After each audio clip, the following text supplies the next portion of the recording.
क्या आपने कभी सोचा है कि इंसान जो कभी अफ्रीका के जंगलों में शिकार करता था, आज कैसे टेक्नोलॉजी से अपनी किस्मत लिख रहा है? क्यों हम धरती पर सबसे ताकतवर जीव बन गए? और क्या ये ताकत हमें बर्बादी की तरफ ले जा रही है? अगर आपके अंदर भी है इंसानियत, इतिहास और भविष्य को समझने की जिज्ञासा, तो ये वीडियो आपके लिए है, क्योंकि आज हम बात कर रहे हैं एक ऐसी किताब की जिसने लाखों लोगों की सोच बदल दी। वेलकम टू स्टिल पेजेस, जहां किताबें बोलती हैं और सोच बदलती है। आज हम लेकर आए हैं sapiens, a brief history of human kind, एक ऐसी किताब जो हमें बताती है कि इंसान का असली इतिहास क्या है और उसका भविष्य कैसा हो सकता है। सेपियंस किताब हमें इंसानों के विकास के बारे में बताती है, कैसे होमो सेपियंस ने धरती पर मौजूद अन्य प्रजातियों को पीछे छोड़ दिया और आज का इंसान बना। किताब बताती है कि कैसे इंसान ने अपने बुद्धिमत्ता, भाषा और सामूहिक विश्वास के बल पर पूरी पृथ्वी पर राज करना शुरू किया। कॉग्निटिव रेवोल्यूशन, लगभग 70,000 साल पहले इंसानों के सोचने और कल्पना करने की क्षमता में क्रांतिकारी बदलाव आया, जिसे कॉग्निटिव रेवोल्यूशन कहा जाता है। अब इंसान सिर्फ जानकारी साझा नहीं करता था, वो कल्पनाएं और कहानियां गढ़ सकता था। यही कारण है कि इंसानों ने धर्म, राष्ट्र और पैसा जैसे कल्पनात्मक ढांचे बनाए, जिन पर लाखों करोड़ों लोग विश्वास करते हैं। एग्रीकल्चरल रेवोल्यूशन, करीब 12,000 साल पहले इंसानों ने खेती शुरू की। ये कदम देखने में विकास जैसा लगता है, लेकिन हरारी इसे इतिहास का सबसे बड़ा धोखा मानते हैं, क्योंकि इससे भले जनसंख्या बढ़ी, लेकिन लोगों की सेहत, खाना और जीवन शैली बिगड़ गई। इंसान जानवरों और खेतों का मालिक नहीं बना, बल्कि खुद ही गेहूं और गायों का गुलाम बन गया। साइंटिफिक रेवोल्यूशन, पिछले 500 सालों में इंसान ने माना कि हमें सब कुछ नहीं पता, और यहीं से शुरू हुई साइंटिफिक रेवोल्यूशन। इसके बाद खोजें हुई, टेक्नोलॉजी बढ़ी, विज्ञान ने तरक्की की और इंसान चांद तक पहुंच गया। अब इंसान केवल जीने के लिए नहीं जी रहा था, बल्कि वो अपने अस्तित्व और भविष्य को नियंत्रित करने लगा। 3 महत्वपूर्ण क्रांतियों ने इतिहास के पाठ्यक्रम को आकार दिया। कॉग्निटिव रिवॉल्यूशन ने लगभग 70,000 साल पहले इतिहास को लात मार दी। कृषि क्रांति ने लगभग 12,000 साल पहले इसे फैलाया था। वैज्ञानिक क्रांति, जो केवल 500 साल पहले हुई थी, वो अच्छी तरह से इतिहास का अंत कर सकती है और कुछ पूरी तरह से अलग शुरू कर सकती है। ये पुस्तक कहानी बताती है कि इन 3 क्रांतियों ने मनुष्यों और उनके साथी जीवों को कैसे प्रभावित किया है। प्रागैतिहासिक मनुष्यों के बारे में जानने के लिए सबसे महत्वपूर्ण बात यह है कि वे नगण्य जानवर थे, जिनके गोरिल्ला, फायरफ्लाई या जेलीफिश की तुलना में उनके पर्यावरण पर कोई अधिक प्रभाव नहीं था। सिर्फ 6 मिलियन साल पहले एक एकल मादा बंदर की 2 बेटियां थी। एक सभी चिंपैंजी का पूर्वज बन गया, दूसरा हमारी अपनी दादी है। पीढ़ी दर पीढ़ी फ्लोर्स के लोग बौने हो गए। वैज्ञानिकों द्वारा होमो फ्लोरेसेंसिस के नाम से जानी जाने वाली ये अनोखी प्रजाति केवल 3.5 फीट की अधिकतम ऊंचाई तक पहुंची और इसका वजन 55 पाउंड से अधिक नहीं था। फिर भी वे पत्थर के औजारों का उत्पादन करने में सक्षम थे और यहां तक कि कभी कभी द्वीप के कुछ हाथियों का शिकार करने में भी कामयाब रहे। हालांकि निष्पक्ष होने के लिए हाथी एक बौनी प्रजाति भी थे। आज लोमड़ियों, भालू और सुअरों की कई प्रजातियां हैं। 100 सहस्राब्दी पहले की पृथ्वी को मनुष्य की कम से कम 6 विभिन्न प्रजातियों द्वारा चलाया गया था। यह हमारी मौजूदा विशिष्टता है, न कि बहुप्रजाति अतीत, जो अजीब है और शायद भेदभाव। 130 पाउंड वजन वाले स्तनधारियों का औसत मस्तिष्क आकार 12 घन इंच है। 2.5 मिलियन साल पहले के पुरुषों और महिलाओं में लगभग 36 क्यूबिक इंच का दिमाग था। आधुनिक सैपियंस का मस्तिष्क औसतन 73 से 85 क्यूबिक इंच है। निएंडरथल दिमाग और भी बड़ा था।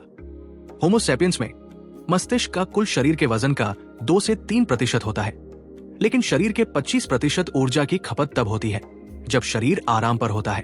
पुरातन मनुष्यों ने अपने बड़े दिमाग के लिए 2 तरह से भुगतान किया।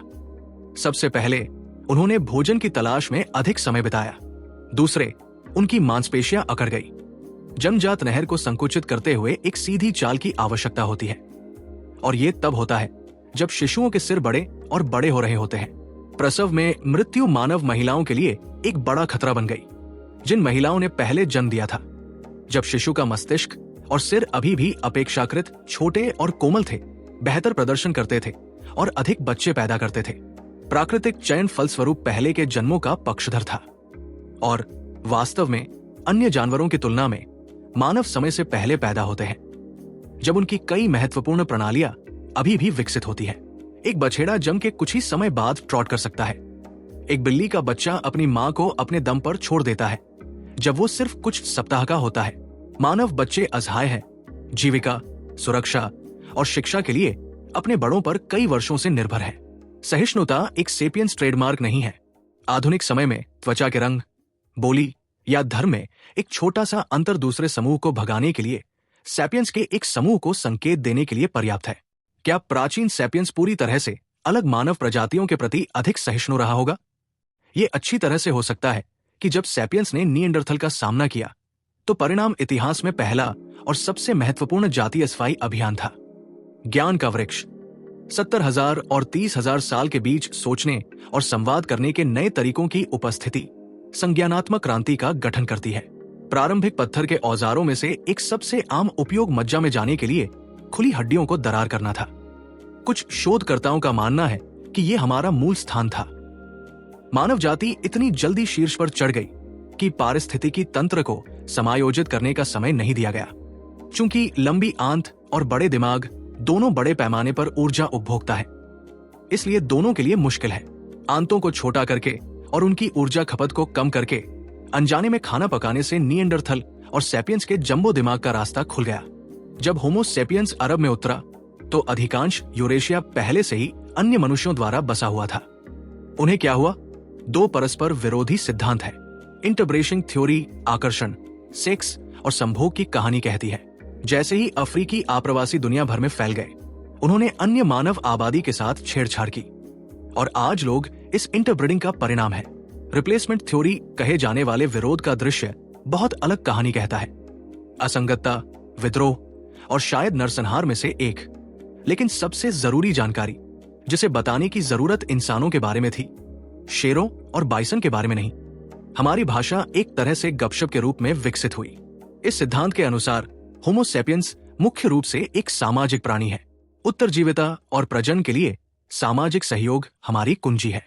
जहां तक हम जानते हैं, केवल सैपियंस पूरे प्रकार की संस्थाओं के बारे में बात कर सकते हैं जिन्हें उन्होंने कभी नहीं देखा, छुआ या सूंघा।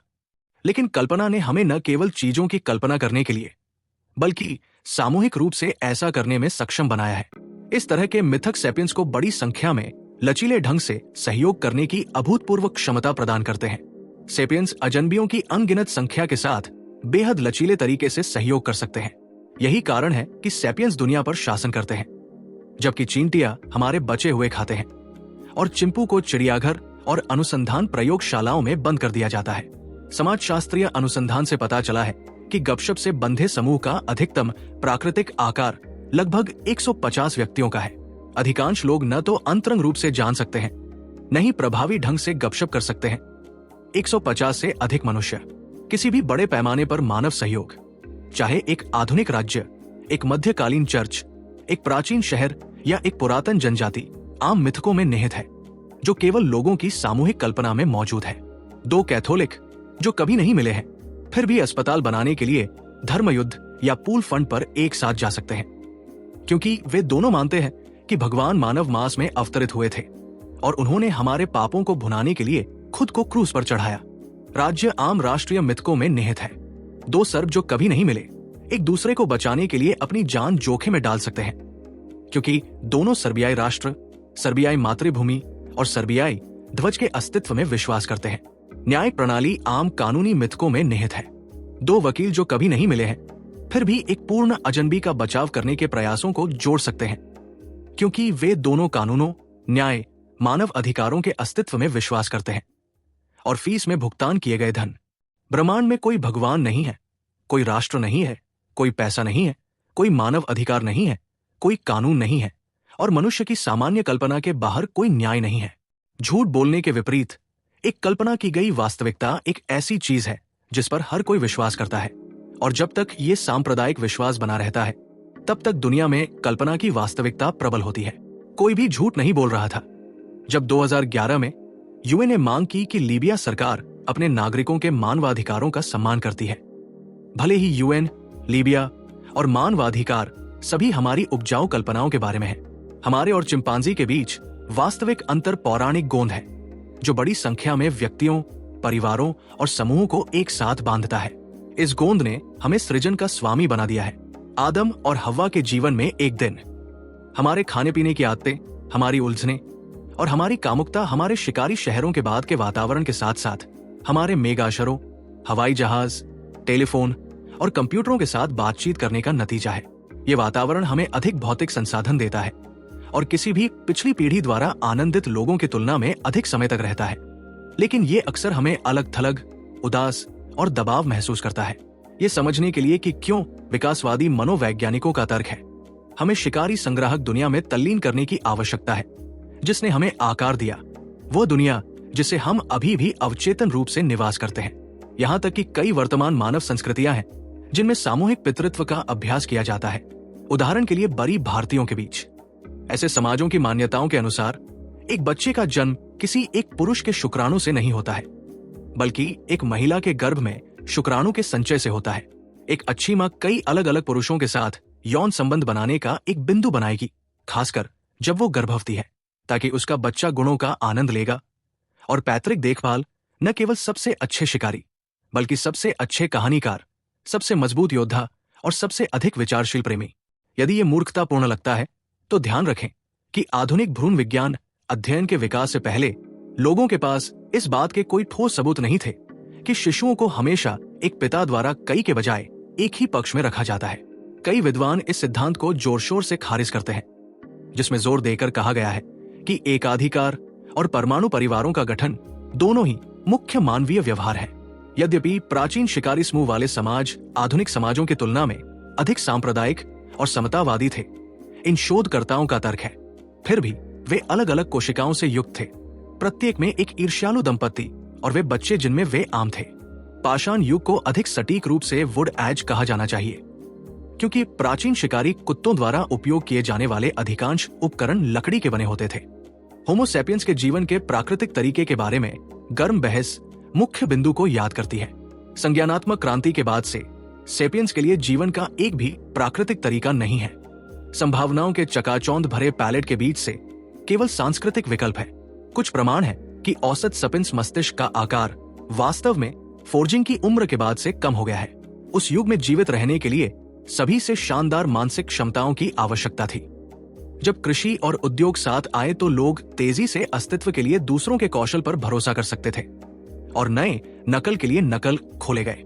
आप पानी के वाहक या असेंबली लाइन कार्यकर्ता के रूप में काम करके अगली पीढ़ी के लिए अपने अमिट जीन को जीवित और पारित कर सकते हैं। औसत जीवन प्रत्याशा स्पष्ट रूप से सिर्फ 30 से 40 साल थी, लेकिन ये बड़े पैमाने पर बाल मृत्यु की उच्च घटनाओं के कारण था। जिन बच्चों ने पहले साल के माध्यम से इसे बनाया, उनके पास 60 साल की उम्र तक पहुंचने का अच्छा मौका था, और कुछ ने इसे अपने 80 के दशक में भी बनाया। आधुनिक ग्रामीणों के बीच 45 वर्षीय महिलाएं एक और 20 साल जीने की उम्मीद कर सकती हैं, और लगभग 5 से 8% आबादी 60 से अधिक है। प्राचीन वनवासी भी संक्रामक रोगों से कम पीड़ित थे। कृषि और औद्योगिक समाजों जैसे कि चेचक, खसरा और तपेदिक से ग्रस्त अधिकांश संक्रामक बीमारियां घरेलू पशुओं में उत्पन्न हुई और कृषि क्रांति के बाद ही मनुष्यों में स्थानांतरित हुई। बाढ़, जैसा कि उन्होंने आगे बढ़ाया, उन्होंने अज्ञात जीवों के एक विचित्र ब्रह्मांड का सामना किया, जिसमें 450 पाउंड, 6 फुट कंगारू और एक मार्सुपियल शेर शामिल था, जो कि एक आधुनिक बाघ के रूप में बड़े पैमाने पर था, जो कि महाद्वीप का सबसे बड़ा शिकारी था। कोयल अब तक बहुत बड़े हो गए हैं और पेड़ों और जंगलों में उड़ने वाले प्यारे पक्षी हैं, जो मैदानों पर 2 बार शुतुरमुर्ग के आकार के उड़ते हैं। ड्रैगन की तरह छिपकली और सांप 7 फीट लंबे गुच्छे से गुजरते हैं। 2.5 टन के गर्भ वाले विशालकाय डिप्रोटोडॉन ने जंगलों को घूरा। 24 ऑस्ट्रेलियाई पशु प्रजातियों में से 100 पाउंड या उससे अधिक वजन वाले 23 लुप्त हो गए। 14,000 ईसा पूर्व के आसपास पीछा उनमें से कुछ को उत्तर पूर्वी साइबेरिया से अलास्का ले गया। बेशक वे नहीं जानते थे कि वे एक नई दुनिया की खोज कर रहे हैं। विशाल और मनुष्य के लिए अलास्का साइबेरिया का एकमात्र विस्तार था। हालांकि लगभग 12,000 ईसा पूर्व ग्लोबल वार्मिंग ने बर्फ को पिघला दिया और एक आसान मार्ग खोल दिया। नए कॉरिडोर का उपयोग करते हुए लोगों ने पूरे महाद्वीप में फैलते हुए दक्षिण में प्रवेश किया। 10,000 ईसा पूर्व तक मनुष्यों ने पहले से ही अमेरिका में सबसे दक्षिणी बिंदु पर निवास किया, महाद्वीप के दक्षिणी सिरे पर टिएरा डेल फुएगो द्वीप। लेकिन अब नहीं। सेपियंस आगमन के 2000 वर्षों के भीतर इन अनोखी प्रजातियों में से अधिकांश चले गए थे। वर्तमान अनुमानों के अनुसार उस छोटे अंतराल के भीतर उत्तरी अमेरिका ने बड़े स्तनधारियों के अपने 47 में से 34 को खो दिया। दक्षिण अमेरिका 60 में से 50 हार गया। शायद अगर अधिक लोग फर्स्ट वेव और सेकंड वेव विलुप्त होने के बारे में जानते थे तो वे जिस थर्ड वेव का हिस्सा होते हैं उसके बारे में कम नहीं होते। अगर हमें पता था कि हमने पहले ही कितनी प्रजातियां मिटा दी हैं, तो हम उन लोगों की रक्षा के लिए अधिक प्रेरित हो सकते हैं जो अभी भी जीवित हैं। इतिहास की सबसे बड़ी धोखाधड़ी। दक्षिण पूर्वी तुर्की, पश्चिमी ईरान और लेवांत के पहाड़ी देश में लगभग 9500 से 8500 ईसा पूर्व में कृषि के लिए संक्रमण शुरू हुआ। गेहूं और बकरियां लगभग 9000 ईसा पूर्व घरेलू थी। मटर और मसूर लगभग 8000 ईसा पूर्व, 5000 ईसा पूर्व जैतून के पेड़, 4000 ईसा पूर्व के घोड़े और 3500 ईसा पूर्व में अंगूर। पिछले 2000 वर्षों में कोई भी उल्लेखनीय पौधा या जानवर पालतू नहीं बनाया गया है। यदि हमारे दिमाग शिकारी हैं, तो हमारा भोजन प्राचीन किसानों का है। सेपियंस स्वादिष्ट ट्रफल्स खोज सकता है और ऊनी मैमथ का शिकार कर सकता है, लेकिन दोनों प्रजातियों का घरेलूकरण इस सवाल से बाहर था। आसान जीवन के एक नए युग की शुरुआत करने के बजाय कृषि क्रांति ने किसानों को उन लोगों की तुलना में अधिक कठिन और कम संतोषजनक जीवन के साथ छोड़ दिया। हंटर इकट्ठा करने वालों ने अपना समय अधिक उत्तेजक और विभिन्न तरीकों से बिताया और भूखमरी और बीमारी के खतरे में कम थे। कृषि क्रांति ने निश्चित रूप से मानव जाति के निपटान में कुल भोजन का योग बढ़ाया, लेकिन अतिरिक्त भोजन बेहतर आहार या अधिक आराम में तब्दील नहीं हुआ, बल्कि ये जनसंख्या विस्फोट और लाड़ प्यार में अनुवाद किया। औसत किसान ने औसत वनपाल की तुलना में कड़ी मेहनत की और बदले में एक बदतर आहार प्राप्त किया। कृषि क्रांति इतिहास की सबसे बड़ी धोखाधड़ी थी। अपराधी गेहूं, चावल और आलू सहित पौधों की प्रजातियों के एक मुट्ठी भर थे। इन पौधों ने इसके विपरीत होमो सेपियंस को पालतू बनाया, बल्कि इसके विपरीत। अस्तित्व और प्रजनन के बुनियादी विकासवादी मानदंडों के अनुसार गेहूं पृथ्वी के इतिहास में सबसे सफल पौधों में से एक बन गया है। नए कृषि कार्यों ने इतना समय मांगा कि लोग अपने गेहूं के खेतों के बगल में स्थायी रूप से बसने को मजबूर हो गए। इससे उनके जीवन का तरीका पूरी तरह से बदल गया। हमने गेहूं को पालतू नहीं बनाया, इसने हमें पालतू बना दिया। एक किसान का जीवन शिकारी की तुलना में कम सुरक्षित है। गेहूं की खेती करने से क्षेत्र की प्रति यूनिट बहुत अधिक भोजन मिलता है और इस तरह होमो सेपियंस को तेजी से गुणा करने में सक्षम बनाता है। ये कृषि क्रांति का सार है। बदतर परिस्थितियों में अधिक लोगों को जीवित रखने की क्षमता। कई स्तनधारियों की तरह मनुष्यों में हार्मोनल और आनुवांशिक तंत्र होते हैं जो खरीद को नियंत्रित करने में मदद करते हैं। अच्छे समय में महिलाएं पहले यौवन तक पहुंच जाती है और उनके गर्भवती होने की संभावना थोड़ी अधिक होती है। बुरे समय में युवावस्था देर से आती है और प्रजनन क्षमता कम हो जाती है। लोगों ने अपने बच्चों को 3 से 4 साल अलग करने की कोशिश की। महिलाओं ने अपने बच्चों को घड़ी के आसपास और जब तक देर से उम्र के आसपास नर्सिंग चूसने से गर्भवती होने की संभावना कम हो जाती है तब तक किया। लेकिन जब तक वे उस उम्र तक पहुंचते हैं तब तक उनके पास बड़े बंधक, बच्चे, स्कूल, उपनगरों में घर, जो प्रति परिवार कम से कम 2 कारों की आवश्यकता होती है। और ये समझ में आता है कि जीवन वास्तव में अच्छी शराब और महंगी छुट्टियों के बिना विदेश में रहने के लायक नहीं है। वे क्या करने वाले हैं? जड़ों को खोदने के लिए वापस जाएं? नहीं, वे अपने प्रयासों को दोगुना करते हैं और स्लाव करते रहते हैं। इतिहास के कुछ लोहे के कानूनों में से एक ये है कि विलासिता आवश्यकताएं बन जाती है और नए दायित्वों को पूरा करती है। एक बार जब लोगों को एक निश्चित विलासिता की आदत होती है तो वे इसे स्वीकार कर लेते हैं। फिर वे उस पर भरोसा करना शुरू करते हैं। अंत में वे एक ऐसे बिंदु पर पहुंच जाते हैं जहां वे इसके बिना नहीं रह सकते। विकासवादी सफलता और व्यक्तिगत पीड़ा के बीच ये विसंगति शायद सबसे महत्वपूर्ण सबक है जिसे हम कृषि क्रांति से आकर्षित कर सकते हैं। पिरामिड का निर्माण। कृषि क्रांति ने भविष्य को पहले से कहीं अधिक महत्वपूर्ण बना दिया। किसानों को हमेशा भविष्य को ध्यान में रखना चाहिए और इसकी सेवा में काम करना चाहिए। आधुनिक युग के अंत तक 90% से अधिक मानव किसान थे जो अपने भौहों के पसीने से जमीन पर सुबह तक उगते थे। उन्होंने जो अतिरिक्त उत्पादन किया उसमें छोटे राजाओं, सरकारी अधिकारियों, सैनिकों, पुजारियों, कलाकारों और विचारकों को शामिल किया गया था जो इतिहास की किताबों को भरते हैं। इतिहास कुछ ऐसा है जो बहुत कम लोग कर रहे हैं। जबकि बाकी सभी लोग खेतों की जुताई कर रहे थे और पानी की बाल्टी ले जा रहे थे। लोग आज विदेशों में छुट्टियों पर बहुत पैसा खर्च करते हैं क्योंकि वे रोमांटिक उपभोक्तावाद के मिथकों में सच्चे विश्वासियों हैं। स्वच्छंदतावाद हमें बताता है कि हमारी मानव क्षमता का अधिकतम लाभ उठाने के लिए हमारे पास उतने ही अलग अलग अनुभव होने चाहिए जितने हम कर सकते हैं। हमें खुद को भावनाओं के व्यापक दायरे में खोलना चाहिए।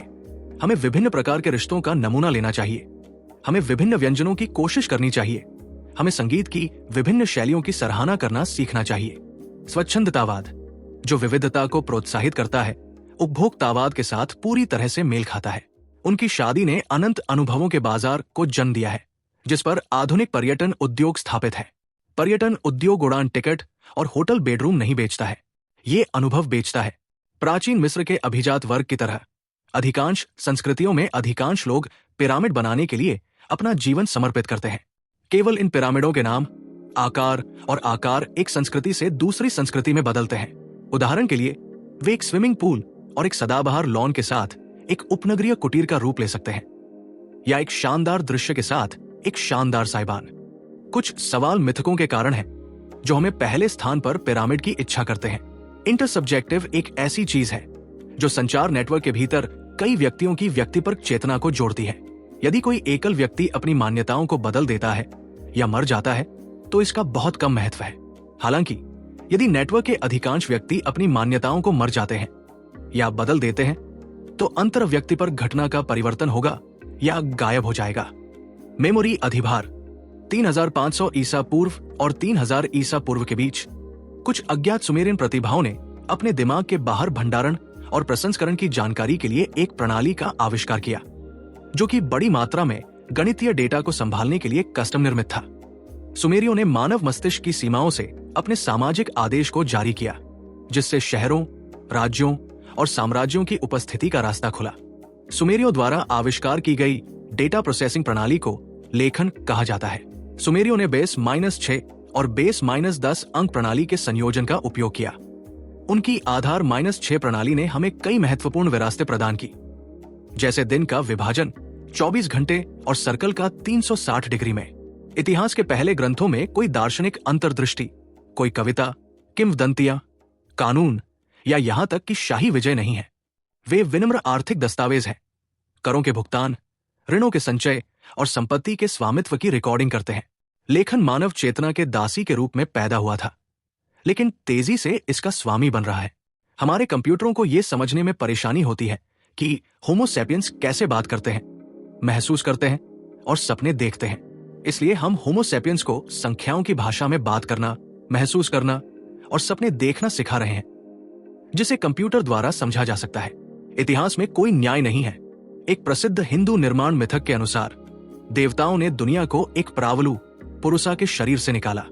पुरु की आंख से सूर्य, पुरु के मस्तिष्क से चंद्रमा, उसके मुख से ब्राह्मण पुरोहित, उसकी भुजाओं से क्षत्रिय योद्धा, उसकी जांग से वैश्य किसान और व्यापारी और शूद्र सेवक बने थे।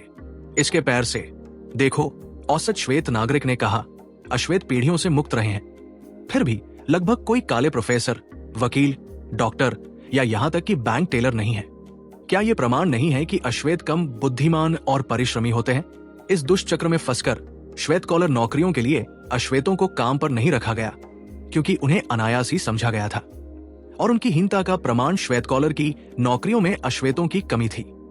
इस तरह के दुष्चक्र सदियों और यहां तक कि सहस्राब्दियों तक चल सकते हैं। एक काल्पनिक पदानुक्रम को नष्ट कर सकता है, जो एक मौका ऐतिहासिक घटना से फैलता है। अन्यायपूर्ण भेदभाव समय के साथ साथ बदतर होते जाते हैं। बेहतर नहीं, पैसा पैसा आता है और गरीबी गरीबी, शिक्षा से शिक्षा मिलती है और अज्ञान से अज्ञान। एक बार इतिहास से पीड़ित होने के बाद फिर से पीड़ित होने की संभावना है, और जिन लोगों ने इतिहास को विशेषाधिकार दिया है उन्हें फिर से विशेषाधिकार प्राप्त होने की संभावना है। संस्कृति ये तर्क देती है कि ये केवल वही है जो अप्राकृतिक है, लेकिन जैविक दृष्टिकोण से कुछ भी अप्राकृतिक नहीं है। जो कुछ भी संभव है वो परिभाषा द्वारा भी स्वाभाविक है। वास्तव में अप्राकृतिक व्यवहार, एक जो प्रकृति के नियमों के खिलाफ जाता है, बस अस्तित्व में नहीं हो सकता है। इसलिए इसे निषेध की आवश्यकता नहीं होगी।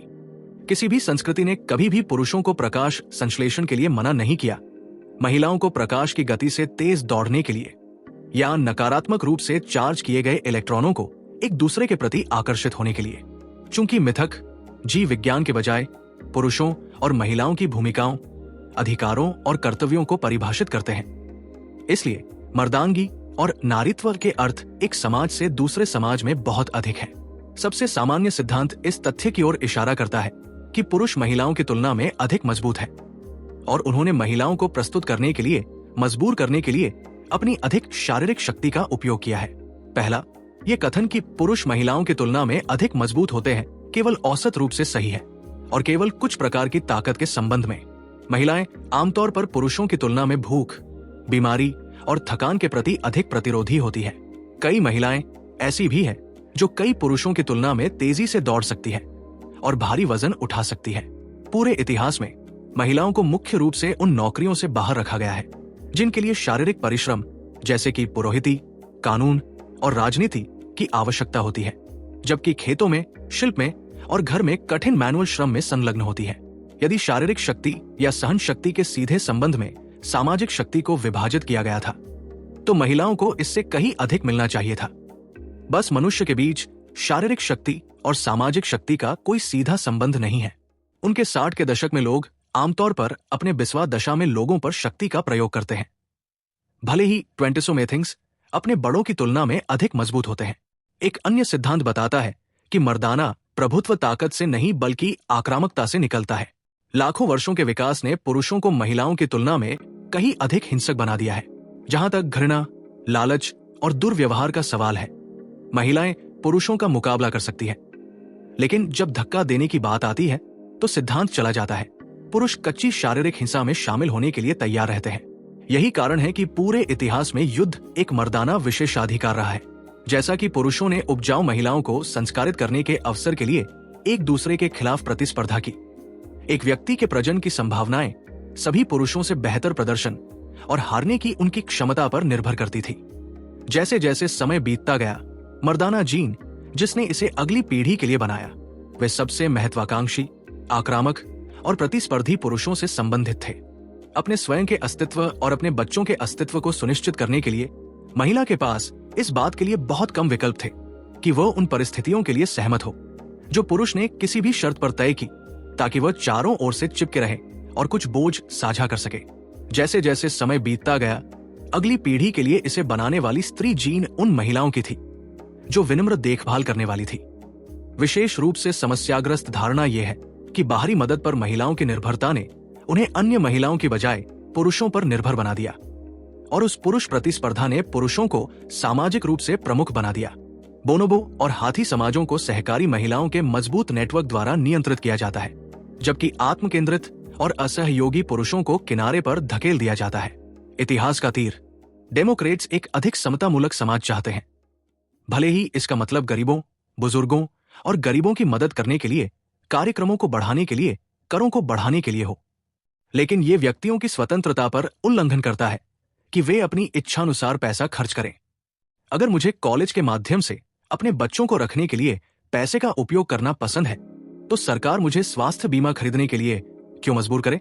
दूसरी ओर रिपब्लिकन व्यक्तिगत स्वतंत्रता को अधिकतम करना चाहते हैं, भले ही इसका मतलब है कि अमीर और गरीब के बीच आय का अंतर व्यापक हो जाएगा और कई अमेरिकी स्वास्थ्य देखभाल का खर्च उठाने में सक्षम नहीं होंगे। यदि तनाव, टकराव और असाध्य दुविधाएं हर संस्कृति का मसाला है, तो मनुष्य जो किसी विशेष संस्कृति से संबंधित है, उसे विरोधाभासी मान्यताओं को पकड़ना चाहिए और असंगत मूल्यों से बचना चाहिए। ये किसी भी संस्कृति की ऐसी अनिवार्य विशेषता है कि इसका एक नाम भी है, संज्ञानात्मक असंगति। संज्ञानात्मक असंगति को अक्सर मानव मानस की विफलता माना जाता है। वास्तव में ये एक महत्वपूर्ण संपत्ति है। यदि लोग विरोधाभासी मान्यताओं और मूल्यों को धारण करने में असमर्थ थे, तो किसी भी मानव संस्कृति को स्थापित करना और बनाए रखना असंभव होगा। आज हम पूरे ग्रह के बारे में एक इकाई के रूप में सोचने के आदी हैं, लेकिन अधिकांश इतिहास के लिए पृथ्वी वास्तव में पृथक मानव दुनिया की एक पूरी आकाशगंगा थी। इस वैश्वीकरण का सबसे दिलचस्प उदाहरण जातीय व्यंजन है। एक इतालवी रेस्तरां में हम टमाटर सॉस में स्पेगेटी खोजने की उम्मीद करते हैं। पोलिश और आयरिश रेस्तरां में बहुत सारे आलू। एक अर्जेंटीना रेस्तरां में हम बीफ स्टिक्स के दर्जनों प्रकारों के बीच चयन कर सकते हैं। एक भारतीय रेस्तरां में गर्म मिर्च को हर चीज में शामिल किया जाता है और किसी भी स्विस कैफे में हाईलाइट व्हीप्ड क्रीम के एक अल्फा के तहत मोटी गर्म चॉकलेट है। लेकिन इनमें से कोई भी खाद्य पदार्थ उन देशों का मूल निवासी नहीं है। टमाटर, मिर्च और कोको सभी मूल में मैक्सिकन है। स्पेन और मेक्सिको जीतने के बाद ही वे यूरोप और एशिया पहुंचे। जूलियस सीजर और डाटे एलिघिएरी ने अपने कांटे पर टमाटर भीगने वाली स्पेगेटी को कभी नहीं घुमाया, यहां तक कि कांटे का अभी तक आविष्कार नहीं किया गया था। विलियम टेल ने कभी भी चॉकलेट का स्वाद नहीं लिया और बुद्ध ने कभी भी अपने भोजन को मिर्च के साथ नहीं खाया। आलू 400 साल पहले पोलैंड और आयरलैंड में नहीं पहुंचा था। 1492 में अर्जेंटीना में आपको मिलने वाला एकमात्र स्टेक एक लामा से था। व्यापारी, विजेता और भविष्यवक्ता पहले लोग थे जो द्विआधारी विकासवादी विभाजन को पार करने में कामयाब रहे, हम बनाम उनके और मानव जाति की संभावित एकता को दूर करने के लिए। व्यापारियों के लिए पूरी दुनिया एक एकल बाजार थी और सभी मनुष्य संभावित ग्राहक थे। उन्होंने एक आर्थिक आदेश स्थापित करने की कोशिश की जो हर जगह सभी पर लागू हो। विजेताओं के लिए पूरी दुनिया एक ही साम्राज्य थी और सभी मनुष्य संभावित विषय थे, और भविष्यवक्ताओं के लिए पूरी दुनिया में एक ही सत्य था और सभी मनुष्य संभावित विश्वासी थे। उन्होंने एक आदेश भी स्थापित करने की कोशिश की जो हर जगह हर किसी के लिए लागू होगा। पैसे की खुशबू। एक वस्तु विनिमय अर्थव्यवस्था में हर दिन थानेदार और सेब उत्पादक को दर्जनों वस्तुओं के सापेक्ष मूल्यों को सीखना होगा। यदि बाजार में 100 विभिन्न वस्तुओं का कारोबार किया जाता है तो खरीदारों और विक्रेताओं को 4950 विभिन्न विनिमय दरों को जानना होगा, और अगर 1000 अलग अलग वस्तुओं का व्यापार किया जाता है तो खरीदारों और विक्रेताओं को 4,99,500 अलग अलग विनिमय दरों को टालना चाहिए। आप इसे कैसे समझेंगे? क्रिप्टो स्पेस में वर्तमान समस्या।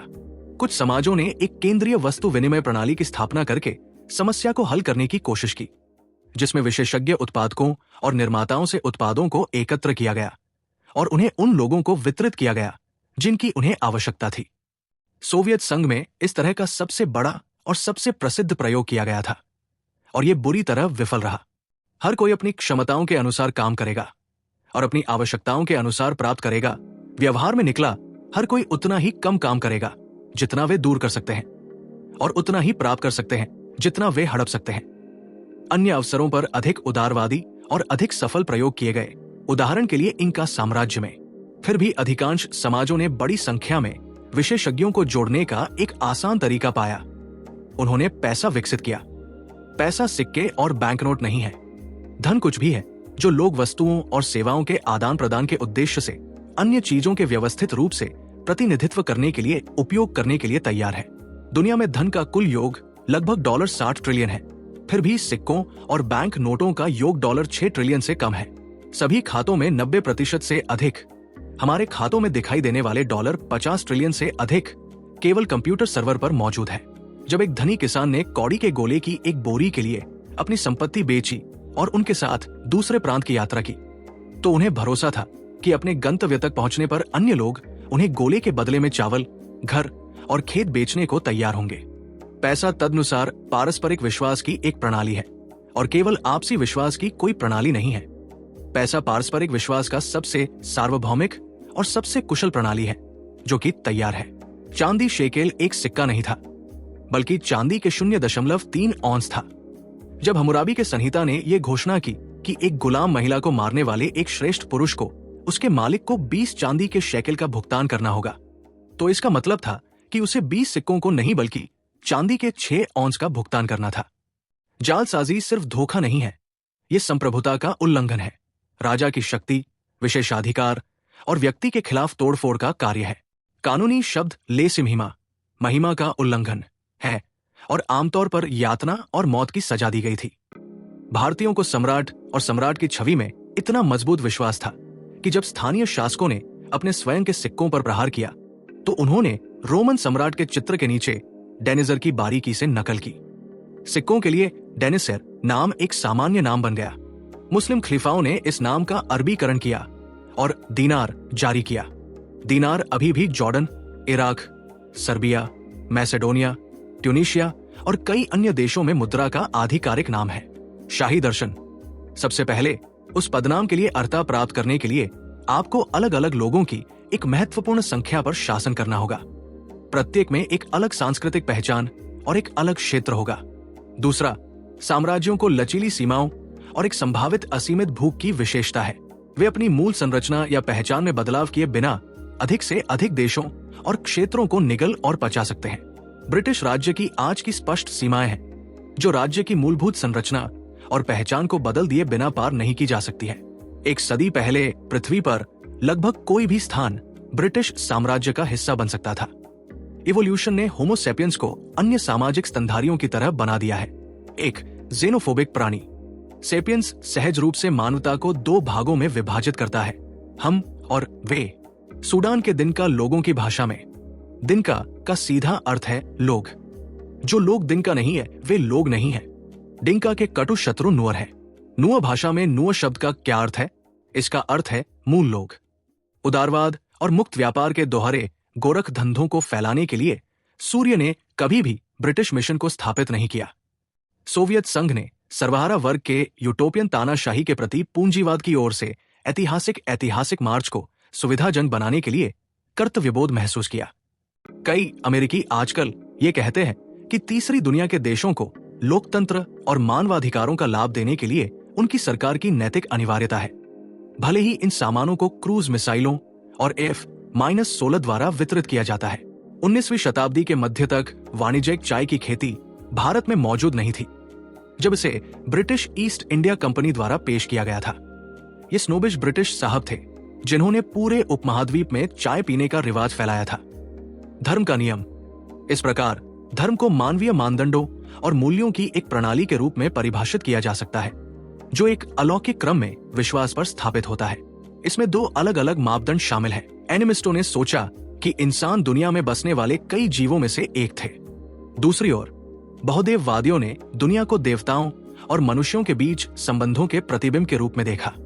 वास्तव में अधिकांश बहुदेववादी और यहाँ तक कि आंतकवादी धर्मों ने ऐसी सर्वोच्च शक्ति को मान्यता दी जो सभी विभिन्न देवताओं, राक्षसों और पवित्र चट्टानों के पीछे खड़ी है। शास्त्रीय ग्रीक बहुदेववाद में ज़्यूस, हेरा, अपोलो और उनके सहयोगियों ने एक सर्वशक्तिमान और सर्वव्यापी शक्ति के अधीन थे। फेट, मोइरा, अनेके। बहुदेववाद की मूलभूत अंतर्दृष्टि जो इसे एकेश्वरवाद से अलग करती है, यह है कि दुनिया पर शासन करने वाली सर्वोच्च शक्ति हितों और पूर्वाग्रहों से रहित है और इसलिए ये सांसारिक इच्छाओं, देखभाल और मनुष्यों की चिंताओं से असंबद्ध है। यूनानियों ने भाग्य पर कोई बलिदान नहीं दिया और हिंदुओं ने आत्मान में कोई मंदिर नहीं बनाया। आवश्यक रूप से इनमें से कई छोटी शक्तियां, क्योंकि एक बार जब आप एक सर्वोच्च सिद्धांत की सभी शामिल शक्ति को विभाजित करना शुरू करते हैं, तो आप अनिवार्य रूप से एक से अधिक देवताओं के साथ समाप्त हो जाएंगे। इसलिए देवताओं की बहुलता बहुदेववाद की अंतर्दृष्टि दूरगामी धार्मिक सहिष्णुता के लिए अनुकूल है। चूंकि बहुदेववादियों का मानना है कि एक तरफ एक सर्वोच्च और पूरी तरह से विकसित शक्ति में और दूसरी ओर कई आंशिक और पक्षपाती शक्तियों में एक भगवान के भक्तों के लिए अन्य देवताओं के अस्तित्व और प्रभावकारिता को स्वीकार करने में कोई कठिनाई नहीं है। बहुदेववाद स्वाभाविक रूप से खुले विचारों वाला है और शायद ही कभी विधर्मियों और काफिरों को सताता है। कई मामलों में शाही अभिजात वर्ग ने स्वयं ही विषय लोगों के देवताओं और अनुष्ठानों को अपनाया। रोम के लोगों ने खुशी से एशियाई देवी साइबेले और मिस्र की देवी आइसिस को अपने पैंथियन में जोड़ा। एकमात्र देवता जिसे रोमनों ने लंबे समय तक सहन करने से मना किया था, वो ईसाइयों का एकेश्वरवादी और प्रचारक देवता था। रोमन साम्राज्य को ईसाइयों को अपने विश्वासों और अनुष्ठानों को छोड़ने की आवश्यकता नहीं थी, लेकिन इससे उन्हें साम्राज्य के रक्षक देवताओं और सम्राट के देवत्व के प्रति सम्मान की उम्मीद थी। इसे राजनीतिक निष्ठा की घोषणा के रूप में देखा गया। जब ईसाइयों ने ऐसा करने से इनकार कर दिया और समझौता करने के सभी प्रयासों को अस्वीकार कर दिया, तो रोमियों ने सताया कि उन्होंने राजनीतिक रूप से विध्वंसक गुट समझ लिया और यहाँ तक कि ये आधे अधूरे मन से किया गया था। फिर भी यदि हम इन सभी उत्पीड़न के सभी पीड़ितों को जोड़ते हैं, तो ये पता चलता है कि इन 3 शताब्दियों में बहुदेववादी रोमियों ने कुछ हजार ईसाइयों को नहीं मारा। इसके विपरीत अगले 1500 वर्षों के दौरान ईसाइयों ने लाखों लोगों द्वारा प्रेम और करुणा के धर्म की कुछ अलग व्याख्याओं का बचाव करने के लिए ईसाइयों का कत्लेआम किया। ईसाई संत केवल पुराने बहुदेववादी देवताओं के सदृश नहीं थे। अक्सर वे भेष में ये एक ही देवता थे। उदाहरण के लिए ईसाई धर्म के आने से पहले सेल्टिक आयरलैंड की प्रमुख देवी ब्रिगेड थी। जब आयरलैंड का ईसाईकरण हुआ तो ब्रिगेड का भी बपतिस्मा हो गया। वो सेंट ब्रिगेड बन गई, जो आज तक कैथोलिक आयरलैंड में सबसे अधिक पूजनीय संत है। जोरास्ट्रियन ने दुनिया को अच्छे देवता अहोरा मज़दा और बुरे देवता अंग्रा मेन्यू के बीच एक लौकिक लड़ाई के रूप में देखा। गौतम ने पाया कि इस दुष्चक्र से बाहर निकलने का एक तरीका था। यदि जब मन कुछ सुखद या अप्रिय अनुभव करता है तो ये बस चीजों को समझता है जैसे वे हैं, फिर कोई दुख नहीं है। यदि आप बिना तृष्णा के दुख का अनुभव करते हैं कि दुख दूर हो जाता है तो आप दुख का अनुभव करते रहते हैं, लेकिन आपको इससे कोई नुकसान नहीं होता है। वास्तव में दुख में समृद्धि हो सकती है। यदि आप आनंद की लालसा के बिना अनुभव करते हैं कि आनंद अदरक और तेज हो जाता है, तो आप अपने मन की शांति को खोए बिना खुशी महसूस करना जारी रखते हैं। उन्होंने एक ही कानून में अपनी शिक्षाओं को समझाया। पीड़ा तृष्णा से उत्पन्न होती है। दुख से पूरी तरह मुक्त होने का एकमात्र उपाय है पूरी तरह से तृष्णा से मुक्त होना, और तृष्णा से मुक्त होने का एकमात्र तरीका यह है कि मन को वास्तविकता का अनुभव करने के लिए प्रशिक्षित किया जाए। आधुनिक युग ने उदारवाद, साम्यवाद, पूंजीवाद, राष्ट्रवाद और नाजीवाद जैसे कई नए प्राकृतिक कानून धर्मों के उदय को देखा है। यदि एक धर्म मानव मानदंडों और मूल्यों की एक प्रणाली है जो एक अलौकिक क्रम में विश्वास पर स्थापित है, तो सोवियत कम्युनिज्म इस्लाम से कम नहीं था। मानव जीव के आंतरिक कामकाज का अध्ययन करने वाले वैज्ञानिकों को वहां कोई आत्मा नहीं मिली है। वे तेजी से तर्क देते हैं कि मानव व्यवहार हार्मोन, जीन और सिनेप्स द्वारा निर्धारित किया जाता है, बल्कि स्वतंत्र इच्छा से चिंपांजी, भेड़ियों और चींटियों के व्यवहार को निर्धारित करने वाली समान ताकतें। हमारी न्यायिक और राजनीतिक प्रणालियां मोटे तौर पर कालीन के नीचे ऐसी असुविधाजनक खोजों को स्वीप करने की कोशिश करती है, लेकिन सभी स्पष्टता में हम कानून और राजनीति विज्ञान के विभागों से जीव विज्ञान के विभाग को अलग करने वाली दीवार को कब तक बनाए रख सकते हैं? सफलता का रहस्य ये एक अकादमिक अनुशासन के रूप में इतिहास के विशिष्ट अंकों में से एक है। जितना बेहतर आप एक विशेष ऐतिहासिक अवधि को जानते हैं, उतना ही कठिन हो जाता है कि यह स्पष्ट हो जाता है कि चीजें एक तरह से क्यों हुई और दूसरी नहीं। स्तर 2 अराजकता है, जो इसके बारे में भविष्यवाणियों पर प्रतिक्रिया करता है, और इसलिए कभी भी सटीक भविष्यवाणी नहीं की जा सकती है। उदाहरण के लिए, बाजार एक स्तरीय 2 अराजक प्रणाली है। मानविकी के अधिकांश विद्वानों ने स्मृतियों का तिरस्कार किया है। इसे कच्चे जैविक उपमाओं के साथ सांस्कृतिक प्रक्रियाओं की व्याख्या करने के एक शौकिया प्रयास के रूप में देखते हैं, लेकिन इनमें से कई विद्वानों ने स्मृतियों की जुड़वा बहन उत्तर आधुनिकता का पालन किया है। उत्तर आधुनिकतावादी विचारक संस्कृति के निर्माण खंड के रूप में मेमो के बजाय प्रवचनों के बारे में बोलते हैं। फिर भी वे संस्कृतियों को मानव जाति के लाभ के लिए बहुत कम सम्मान के साथ प्रचार करते हुए देखते हैं। अज्ञान की खोज। लेकिन पिछले 500 वर्षों का सबसे उल्लेखनीय और परिभाषित क्षण 16 जुलाई 1945 को 5:29 और 45 सेकंड पर आया था। उस सटीक दूसरे पर अमेरिकी वैज्ञानिकों ने न्यू मैक्सिको के आल्मोगोर्डो में पहला परमाणु बम विस्फोट किया। उस बिंदु से मानव जाति में न केवल इतिहास के पाठ्यक्रम को बदलने की क्षमता थी, बल्कि इसे समाप्त करने की भी। पूरे इतिहास में समाज 2 तरह की गरीबी से पीड़ित है। सामाजिक गरीबी, जो कुछ लोगों के लिए दूसरों के लिए उपलब्ध अवसरों से पीछे हट जाती है, और जैविक गरीबी, जो भोजन और आश्रय की कमी के कारण व्यक्तियों के जीवन को खतरे में डालती है। शायद सामाजिक गरीबी कभी खत्म नहीं हो सकती, लेकिन दुनिया भर के कई देशों में जैविक गरीबी अतीत की बात है। विज्ञान और साम्राज्य की शादी। खगोलविदों ने भविष्यवाणी की कि अगला शुक्र पार्गमन 1761 और 1769 में होगा। इसलिए यूरोप से दुनिया के 4 कोनों तक अभियान भेजे गए ताकि पार्गमन को यथासंभव अधिक से अधिक बिंदुओं से देखा जा सके। 1761 में वैज्ञानिकों ने साइबेरिया, उत्तरी अमेरिका, मेडागास्कर और दक्षिण अफ्रीका से पार्गमन देखा। कई संस्कृतियों ने आधुनिक युग से बहुत पहले दुनिया के नक्शे खींचे। जाहिर है, उनमें से कोई भी वास्तव में पूरी दुनिया को नहीं जानता था। कोई अफ्रो-एशियाई संस्कृति अमेरिका के बारे में नहीं जानता था, और कोई भी अमेरिकी संस्कृति अफ्रो-एशिया के बारे में नहीं जानता था। लेकिन अपरिचित क्षेत्रों को बस छोड़ दिया गया था, या काल्पनिक राक्षसों और आश्चर्यों से भरा हुआ था।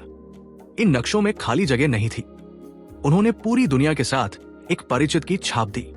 15वीं और 16वीं शताब्दियों के दौरान यूरोपीय लोगों ने बहुत सारे खाली स्थानों के साथ दुनिया के नक्शे तैयार करना शुरू कर दिया। वैज्ञानिक मानसिकता के विकास का एक संकेत, साथ ही साथ यूरोपीय शाही ड्राइव भी। खाली नक्शे एक मनोवैज्ञानिक और वैचारिक सफलता थे। एक स्पष्ट प्रवेश कि यूरोपीय लोग दुनिया के बड़े हिस्सों से अनभिज्ञ थे। अमेरिका की खोज वैज्ञानिक क्रांति की मूलभूत घटना थी। इसने न केवल यूरोपीय लोगों को अतीत की परंपराओं पर वर्तमान टिप्पणियों का समर्थन करने के लिए सिखाया, बल्कि अमेरिका को जीतने की इच्छा ने भी यूरोपीय लोगों को ब्रेकनेक गति से नए ज्ञान की खोज करने के लिए बाध्य किया। एज़टेक साम्राज्य एक अत्यंत केंद्रीकृत राजनीति था और इस अभूतपूर्व स्थिति ने इसे पंगु बना दिया। मोंटेजुमा ने व्यवहार करना जारी रखा जैसे कि उसने साम्राज्य पर शासन किया, और एज़टेक अभिजात वर्ग ने उसका पालन करना जारी रखा, जिसका मतलब था कि वे कोर्टेस का पालन करते थे। यह स्थिति कई महीनों तक चली। उस दौरान कोर्टेस ने मोंटेजुमा और उसके परिचारकों से पूछताछ की। विभिन्न स्थानीय भाषाओं में प्रशिक्षित अनुवादक और एज़टेक साम्राज्य और विभिन्न जनजातियों, लोगों और शहरों से परिचित होने के लिए सभी दिशाओं में छोटे स्पेनिश अभियान भेजे। इसने शासन किया। पूंजीवादी पंथ। बैंकों को वास्तव में उनके पास मौजूद प्रत्येक डॉलर के लिए $10 ऋण देने की अनुमति है, जिसका अर्थ है कि हमारे बैंक खातों में सभी धन का 90% वास्तविक सिक्कों और नोटों द्वारा कवर नहीं किया गया है, क्योंकि क्रेडिट सीमित था। लोगों को नए व्यवसायों के वित्त पोषण में परेशानी थी। क्योंकि कुछ नए व्यवसाय थे, अर्थव्यवस्था में वृद्धि नहीं हुई। क्योंकि ये विकसित नहीं हुआ, लोगों ने ये मान लिया कि ये कभी नहीं होगा, और जिनके पास पूंजी थी वे ऋण देने से सावधान थे। ठहराव की उम्मीद खुद ही पूरी हो गई। आज दुनिया में इतना अधिक ऋण है कि सरकारें, व्यापार निगम और निजी व्यक्ति आसानी से बड़े, दीर्घकालिक और कम ब्याज वाले ऋण प्राप्त करते हैं, जो वर्तमान आय से अधिक है। स्मिथ ने निम्नलिखित उपन्यास तर्क दिया: जब एक मकान मालिक, एक बुनकर या एक थानेदार को अपने परिवार को बनाए रखने की आवश्यकता से अधिक लाभ होता है, तो वो अपने लाभ को और अधिक बढ़ाने के लिए अधिशेष का उपयोग करता है। उसे जितना अधिक मुनाफा होगा, वो उतने अधिक सहायक नियुक्त कर सकता है। ये निम्नानुसार है कि निजी उद्यमियों के मुनाफे में वृद्धि सामूहिक धन और समृद्धि में वृद्धि का आधार है। ये सब इस बात पर निर्भर करता है। हालांकि अमीर अपने लाभ पर नए कारखानों को खोलने और गैर उत्पादक गतिविधियों पर बर्बाद करने के बजाय नए कर्मचारियों को काम पर रखते हैं। इसलिए स्मिथ ने एक मंत्र की तरह दोहराया कि जब मुनाफा बढ़ेगा तो मकान मालिक या बुनकर अधिक सहायक नियुक्त करेगा, और जब मुनाफा बढ़ेगा तो स्क्रूज अपना पैसा सीने में फंसाएगा और अपने सिक्के गिनने के लिए ही बाहर निकलेगा। महत्वपूर्ण हडसन नदी पर व्यापार को नियंत्रित करने के लिए डब्ल्यूएसी ने नदी के मुहाने पर एक द्वीप पर न्यू एम्स्टर्डम नामक एक बस्ती का निर्माण किया। कॉलोनी को भारतीयों द्वारा धमकी दी गई और अंग्रेजों द्वारा बार बार हमला किया गया, जिसने अंततः 1664 में उस पर कब्जा कर लिया। अंग्रेजों ने इसका नाम बदलकर न्यूयॉर्क कर दिया।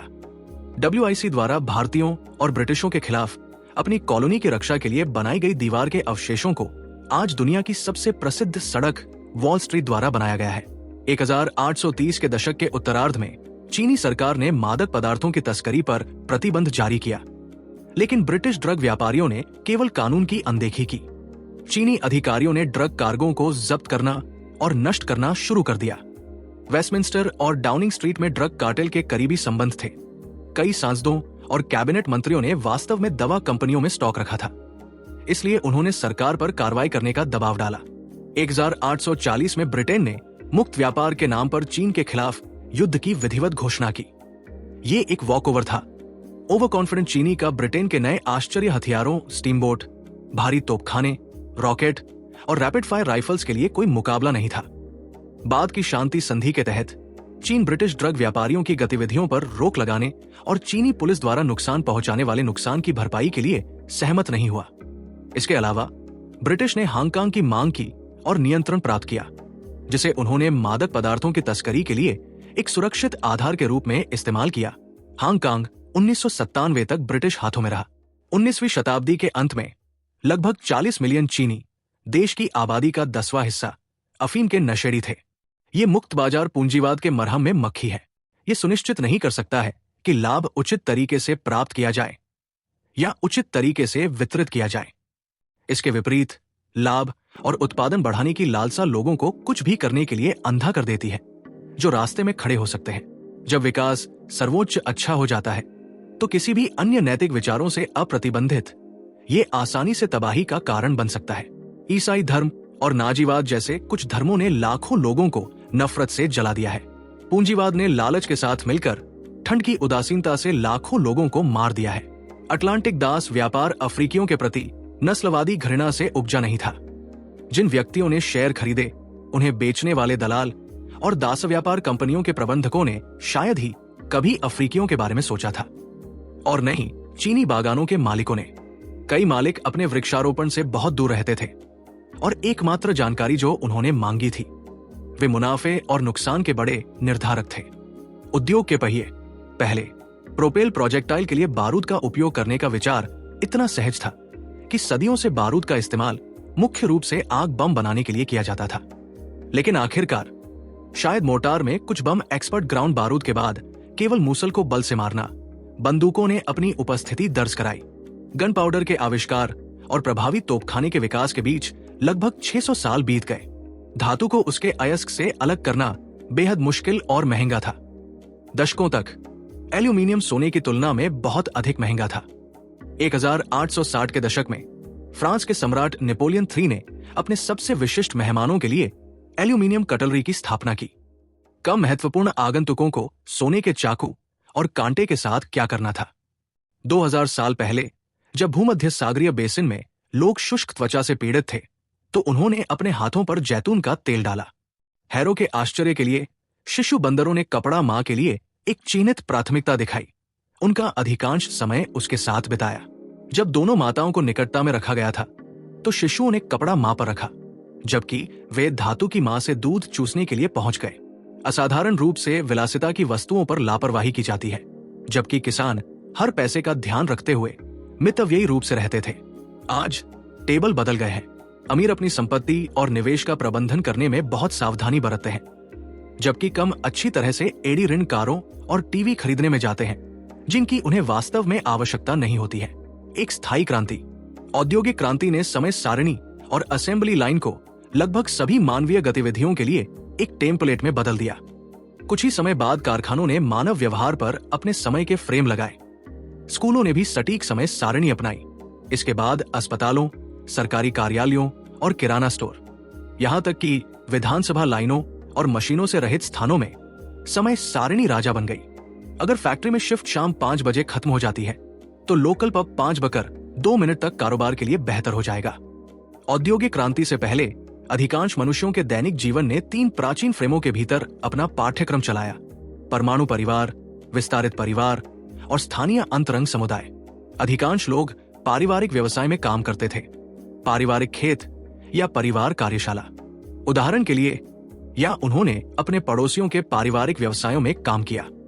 परिवार कल्याण प्रणाली, स्वास्थ्य प्रणाली, शिक्षा प्रणाली, निर्माण उद्योग, व्यापार संघ, पेंशन निधि, बीमा कंपनी, रेडियो, टेलीविजन, समाचार पत्र, बैंक और यहां तक कि पुलिस भी थी।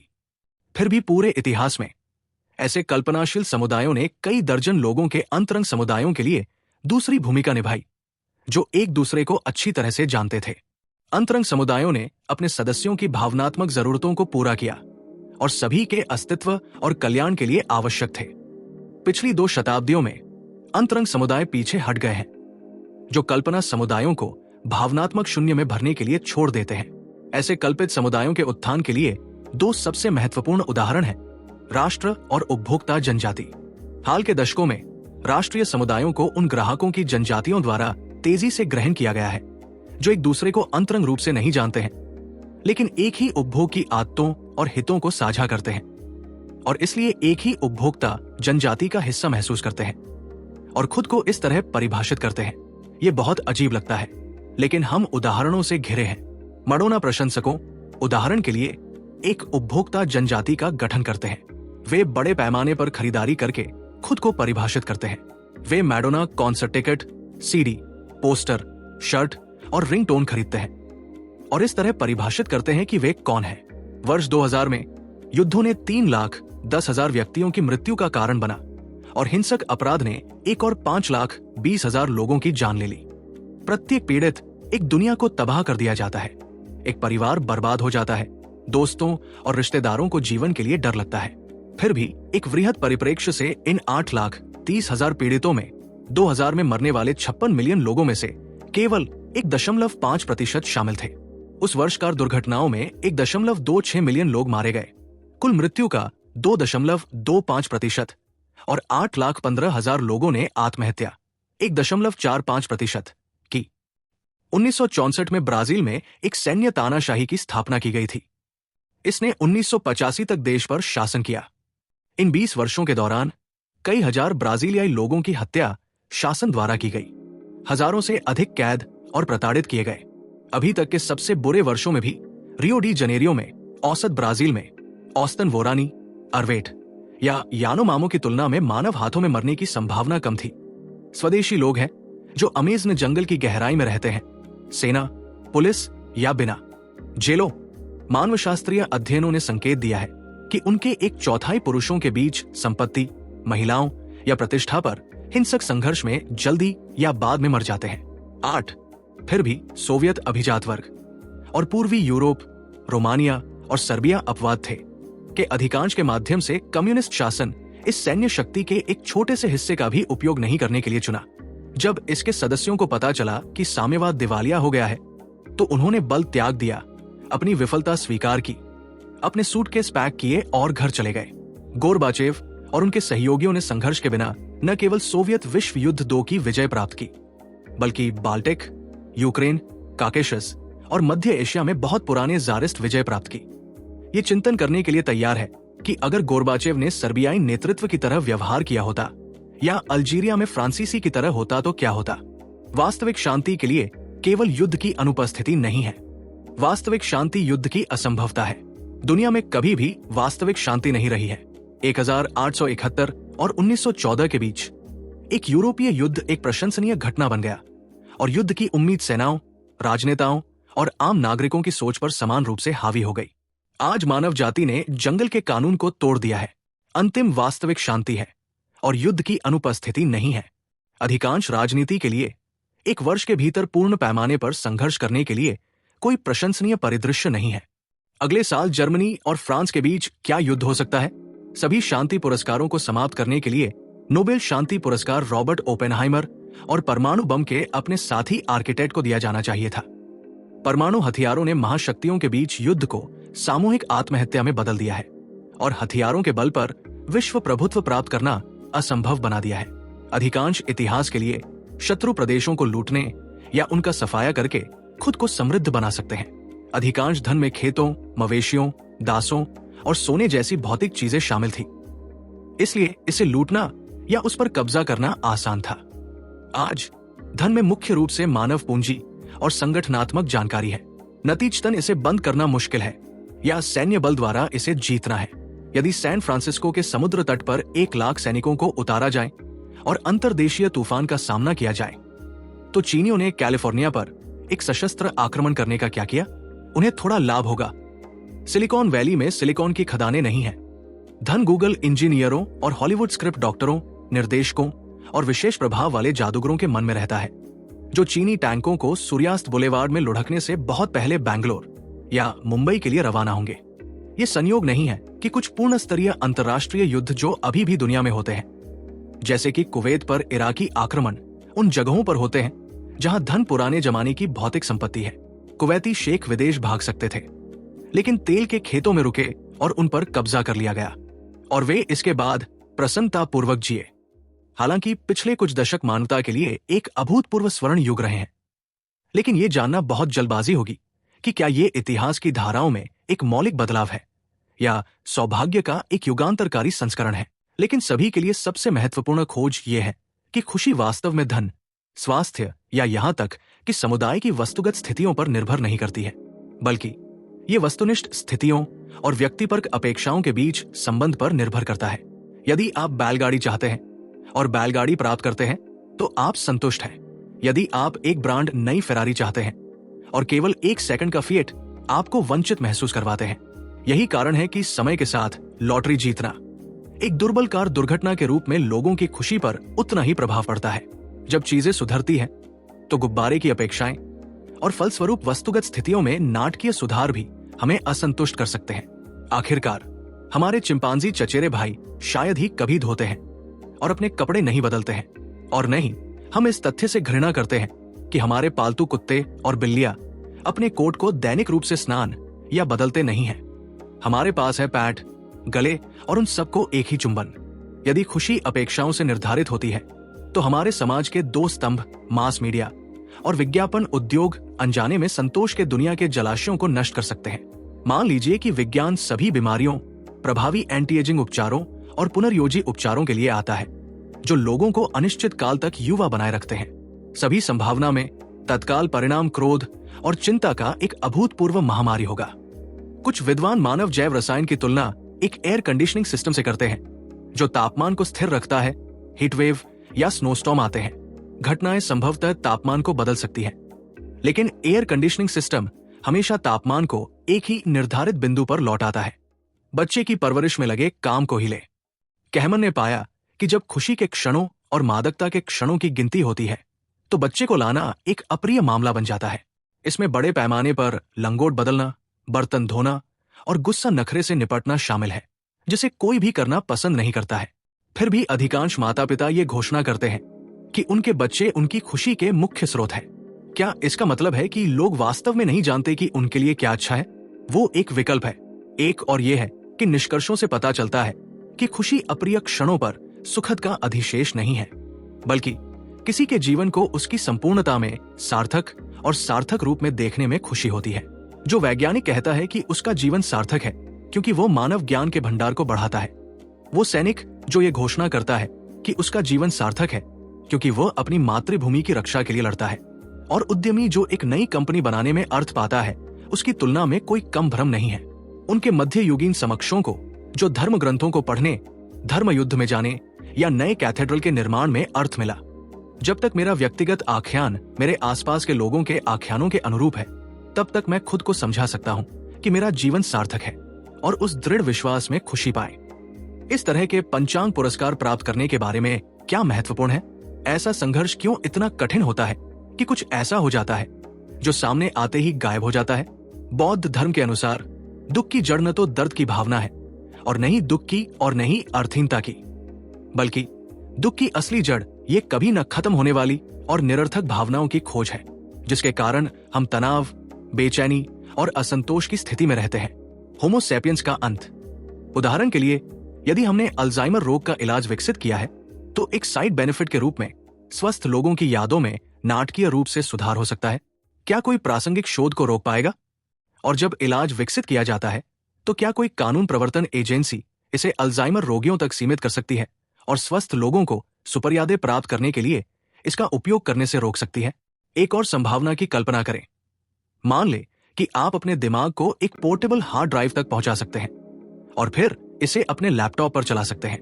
क्या आपका लैपटॉप एक सैपियंस की तरह सोचने और महसूस करने में सक्षम होगा? यदि हाँ, तो क्या ये आप या कोई और होगा? क्या होगा अगर कंप्यूटर प्रोग्रामर एक पूरी तरह से नया लेकिन डिजिटल दिमाग बना सके, जो कंप्यूटर कोड से बना हो, जो आत्म, चेतना और स्मृति की भावना से पूर्ण हो? यदि आप अपने कंप्यूटर पर प्रोग्राम चलाते हैं तो क्या ये एक व्यक्ति होगा? यदि आपने इसे हटा दिया तो आप पर हत्या का आरोप लगाया जा सकता है। 1940 के दशक में जब परमाणु युग का प्रादुर्भाव हुआ तो वर्ष 2000 के भविष्य के परमाणु संसार के बारे में कई पूर्वानुमान लगाए गए। जब स्पुतनिक और अपोलो 2 ने दुनिया की कल्पना को हवा दी तो हर कोई भविष्यवाणी करने लगा कि सदी के अंत तक लोग जीवित रहेंगे। मंगल और प्लूटो पर अंतरिक्ष उपनिवेशों में इन पूर्वानुमानों में से कुछ सच हो गए। दूसरी ओर, कोई भी इंटरनेट को फोरसॉ नहीं करता है। केवल एक चीज जो हम करने की कोशिश कर सकते हैं वो ये है कि वैज्ञानिकों द्वारा जो दिशा ली जा रही है उसे प्रभावित करना है।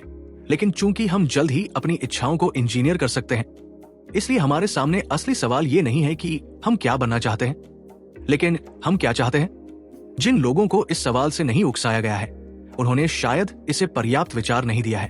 अब इंसान एआई, बायोटेक्नोलॉजी और जेनेटिक इंजीनियरिंग से खुद को फिर से बना रहा है। हरारी सवाल उठाते हैं, जब इंसान खुद को भगवान जैसा बना लेगा तब क्या होगा? क्या नैतिकता बचेगी? क्या मानवीय संवेदनाएं रहेंगी? या सिर्फ शक्तिशाली मशीनों का युग आएगा? और दोस्तों, ये थी झलक सेपियंस की, एक ऐसी किताब जो आपके सोचने का नजरिया बदल सकती है। अगर आपको यह वीडियो अच्छा लगा तो स्टिल पेजेस चैनल को जरूर सब्सक्राइब करें, क्योंकि यहां हम हर हफ्ते ऐसी ही दमदार किताबों को आपके लिए आसान भाषा में लेकर आते हैं। अगली बार जब भी आप YouTube पर हो तो एक बार जरूर आए स्टिल पेजेस पर, जहां हर किताब है एक नई कहानी। अगले एपिसोड में मिलते हैं, तब तक सोचिए, समझिए और सीखते रहिए।